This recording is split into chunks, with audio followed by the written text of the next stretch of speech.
is the Celebrity Afterlife Report podcast.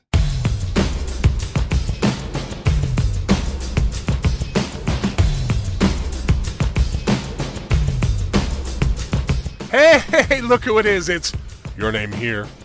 Thank you so much for finding and listening to the Celebrity Afterlife Report, the only show on the internet that gives you the up-to-the-minute gossip about all your favorite deceased celebrities. For years now, I have been in close touch with paparazzi and other celebrity watchers in the next world.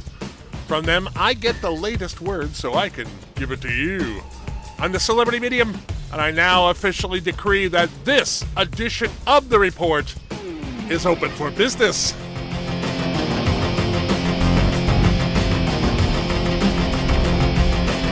On a number of occasions in the past, we have seen two stories that we were following come together in strange ways. Well, that seems to be happening once again with two we have reported on recently.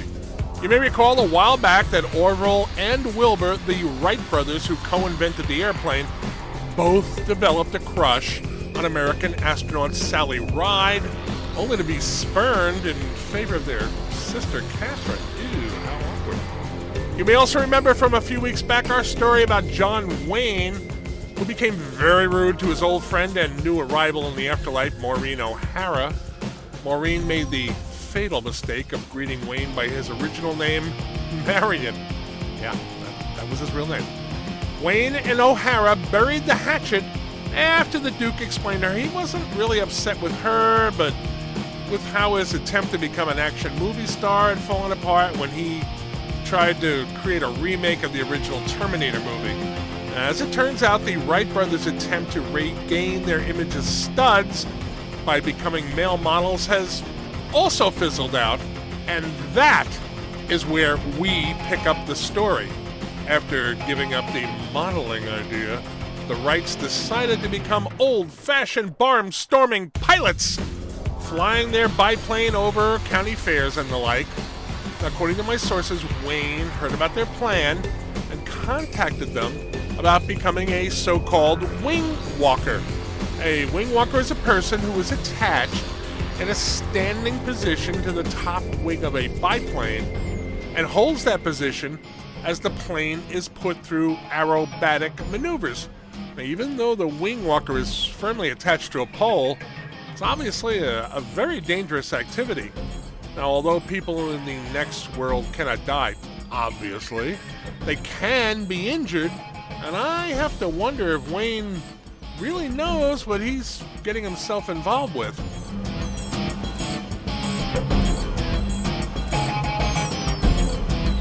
Next, we have a story about Sonny Bono.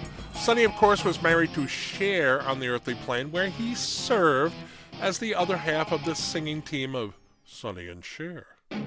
6 months or so ago, I reported about former Congressman Bono wanting to open a chain of White Castle restaurants in the afterlife. Now, doing something like that on the earthly plane would, of course, open you up to a massive lawsuit, but this being the next world, there is no such danger. I'm now informed by several sources that after months of delay and setbacks, Sonny's first location has finally opened. Afterlife press reports say that the line of customers waiting to get in was at least a quarter-mile long. Sonny himself was there alongside a Cher impersonator to cut the ribbon, officially opening the restaurant. Also on hand was the chain's anthropomorphic hamburger mascot, Happy Hector. Sonny was all smiles as he kissed the faux Cher for the cameras present and said that he expected to have at least 100 of his White Castle knockoffs open in the next year or two. You know, as a longtime fan of the Pale Palace myself, I want to wish Sonny all the best in his new venture.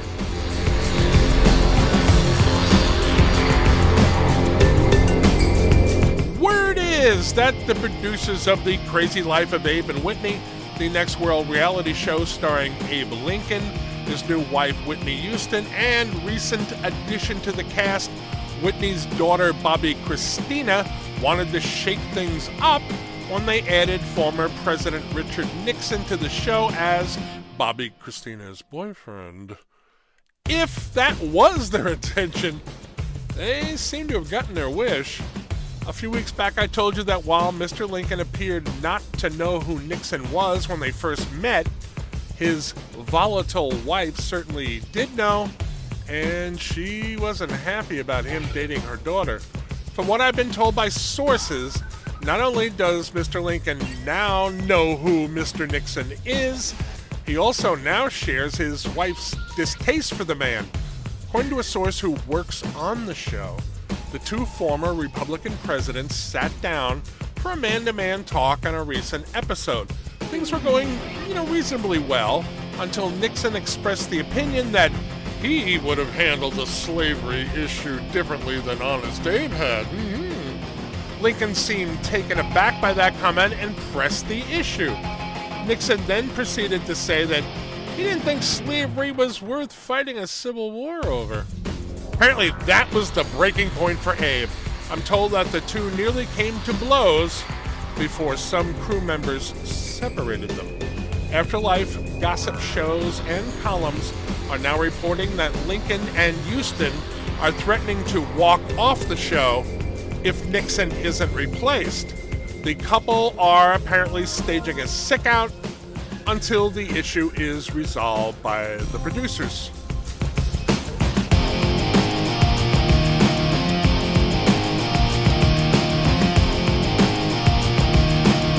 In what seems to be a resolution to the ongoing feud between Apple co-founder and former CEO Steve Jobs and legendary painter Jackson Pollock, the artist's immense and very explicit female nude has been reinstalled in the iVironment, Jobs' pet project that allows Next World residents to enjoy a rainy day.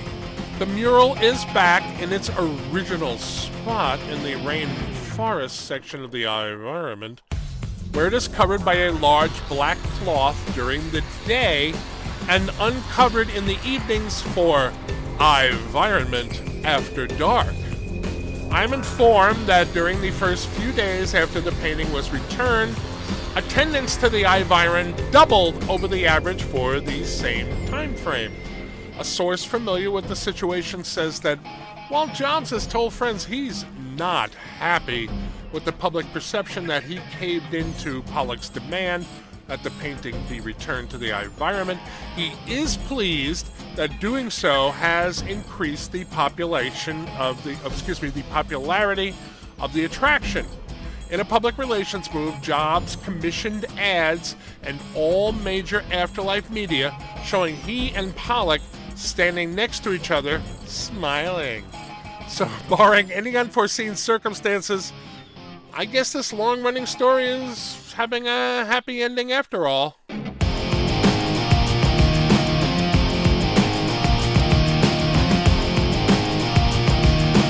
And on that pleasant note, I'm preparing to lock up the Celebrity Afterlife studio for another week.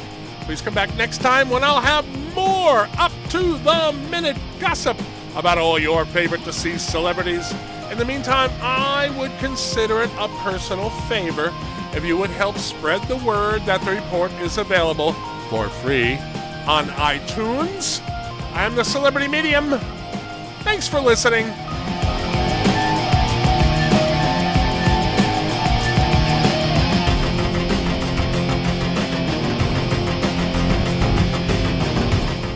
You've been listening to the Celebrity Afterlife Report podcast.